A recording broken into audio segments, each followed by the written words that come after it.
صباح الورد والفل والياسمين على متابعين تيتانونا الحلوين. قصة النهاردة بتحكي عن الخيانة الزوجية، ونصيحتي ليكم في آخر القصة مستنية. يلا يا حبيبتي نتابع القصة أنا وإنتي وهي. انت لسه زعلانة مني؟ أول مرة تبعدي عني كده، انت عارفة إني بحبك. بجد والله. لما انت بتحبني بتكلم واحدة غيري ليه؟ ما تبقيش عبيطة، دي زميلتي في الشغل ومفيش حاجة بيني وبينها صدقيني. لو سمحت اطلع برا وملكش علاقة بيا تاني. في ايه يا ولاد؟ مالكم صوتكم عالي كده ليه؟ اسألي البي واعرفي منه ايه اللي بينه وبين الهانم اللي معاه في المكتب.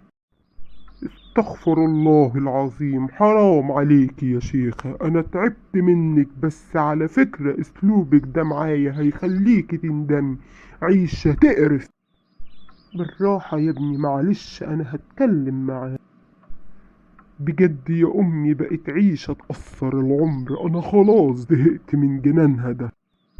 بالراحة بس يا بنتي، ما تخربيش بيتك.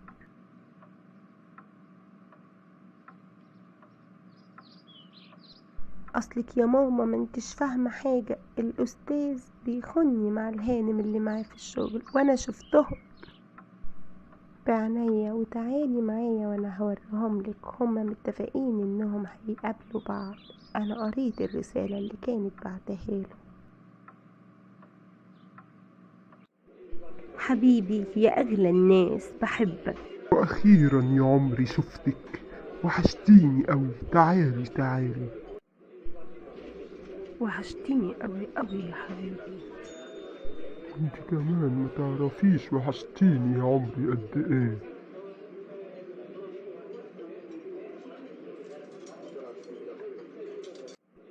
يا خاين يا غشاش، طلقني عشان تعرفي يا ماما انه بيخوني. ما تقوليش كده يا حياتي، انت عارفة اني بحبك وما اقدرش استغنى عنك ولا اقدر ابعد يوم عنك. انت حياتي وعمري وروحي، وما اقدرش ابعد عنك خالص. انت بتقول ايه؟ طب وانا؟ طب وحبنا؟ انت هتختارني انا ولا هتختارها هي؟ ايه وضعي بالظبط؟ قرر، قرر واختار، وانا قاعدة حالا. انا يا هي. انت مين انت؟ انت تطلعي ايه؟ انت اخرسي خالص. انت مين انت عشان اقارنك بام لولادي وعشرة عمري وروح قلبي؟ انت ولا حاجة، انت مجرد نزوة وبندم عليها عشان خسرتني اغلى انسانة في الدنيا.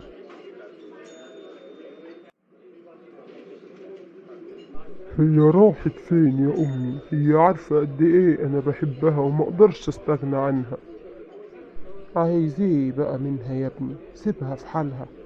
الست لما بتنكسر ما بتبقاش قادرة انها تسامح. سيبها لحد ما تروق وانا اكلمها لك. ارجوك يا امي ما تخليهاش تبعد عني، انا من غيرها ما اقدرش اعيش. انتي عارفة قد ايه انا بحبها، ودي كانت نزوة ومش هتتكرر تاني، اوعدك يا امي. ما تعمليش في نفسك كده يا حبيبتي، روقي روقي، كل شيء هيتصلح خلاص. هي كانت نزوة وهو ندم وعرف غلطته، وبيوعدك انه يصلح غلطته وانه معادش يعمل كده تاني. يعني ايه يعني نزوة يا ماما؟ هو اللي حصل فيا ده بالساهل؟ انا مش قادرة اسامحه ولا عمري هسامحه. خلاص انتهى اللي ما بيني وما بينه، انتهى وعمري ما هصالحه ابدا. لازم يطلقني، لازم يبعد عني، ما عدتش ارجع له تاني خلاص. اكيد كلنا يا حبايبي سمعنا القصة للاخر، واول نصيحة ليكم: بلاش تدوروا ورا الرجالة، لان التدوير ورا الرجالة مش بيجيب غير وجع القلب ووجع الدماغ.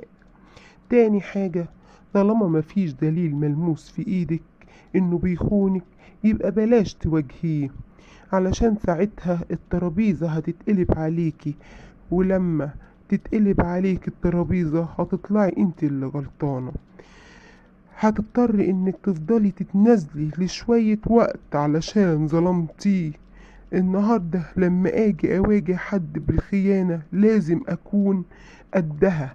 ما ينفعش اقوله انت خاين وانا شفتك معاها، عشان لو الراجل ساعتها بجح ورد عليكي وقالك انا خاين هتعملي ايه وقتها؟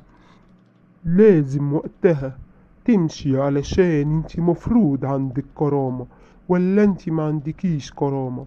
ولو انتي مش قدها اوعي تواجهيه، وفكري بالعقل والمنطق قبل ما تاخدي اي قرار للمواجهة، علشان الراجل لما يكون مريض نفسي بيحب لمة الحريم حوله بيكون عنده نقص في رجولته.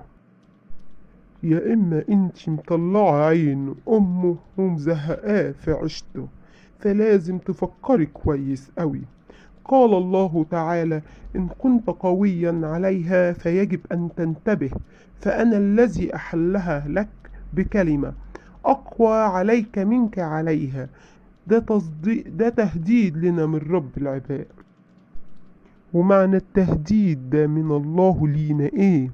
قال: دي صنعتي وأنا اللي خليتك تاخدها بكلمة مني.